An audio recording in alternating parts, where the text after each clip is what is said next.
Duck and Percy enjoy their work at the harbor, pulling and pushing cars full of cargo to and from the quay.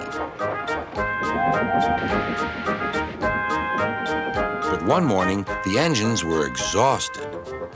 The harbor was busier than ever.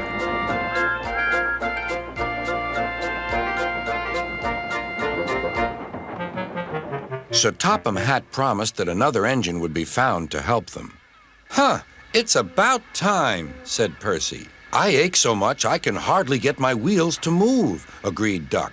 They waited for the engine to arrive. It came as a shock when he did. "Good morning," squirmed Diesel in his oily voice. The two engines had not worked with Diesel for a long time.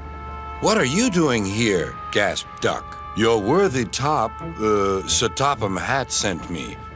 I hope you are pleased to see me again. I am to shunt some dreadfully tiresome cars." "Shunt where?" said Percy suspiciously. "Where? Why, from here to there," purred Diesel, "and then again from there to here. Easy, isn't it?" With that, Diesel, as if to make himself quite clear, bumped some cars hard. "Oh!" screamed the cars. "Grrr!" growled Diesel. Percy and Duck were horrified. They did not trust Diesel at all. They refused to work and would not leave their shed. Sir Topham Hatt was enjoying his tea and iced bun when the telephone rang. "So there's trouble in the harbor yard? I'll be there right away." Diesel was working loudly and alone. Cargo lay on the quay. Ships and passengers were delayed.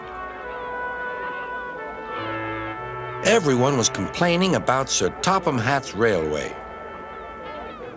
Percy and Duck were sulking in their shed.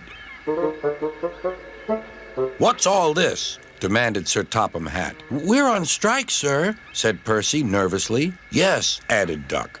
"Beg pardon, sir, but we won't work with Diesel, sir." "You said you sent him packing, sir." "I have to give Diesel a second chance," replied Sir Topham Hatt. "I'm trying to help you by bringing Diesel here. Now you must help me. He was the only engine available." Percy and Duck went sadly back to work. Next morning, things were no better. Diesel's driver had not put his brakes on properly, and Diesel started to move. He went bump straight into Percy. "Wake up there, Percy," scowled Diesel. "You have work to do." He didn't even say he was sorry to Percy. Later, Diesel bumped the cars so hard that the loads went everywhere. "What will Sir Topham Hatt say?" gasped Percy. "He won't like it," said Duck. "So who's going to tell him, I wonder? Two goody-goody tattletales like you, I suppose?" Percy and Duck did not want to be tattletales, so they said nothing. Diesel, thinking he could get away with his bad behavior, was ruder than ever. Next day, he was shunting freight cars full of china clay. He banged the cars hard into the buffers, but the buffers weren't secure. The silly cars were sunk.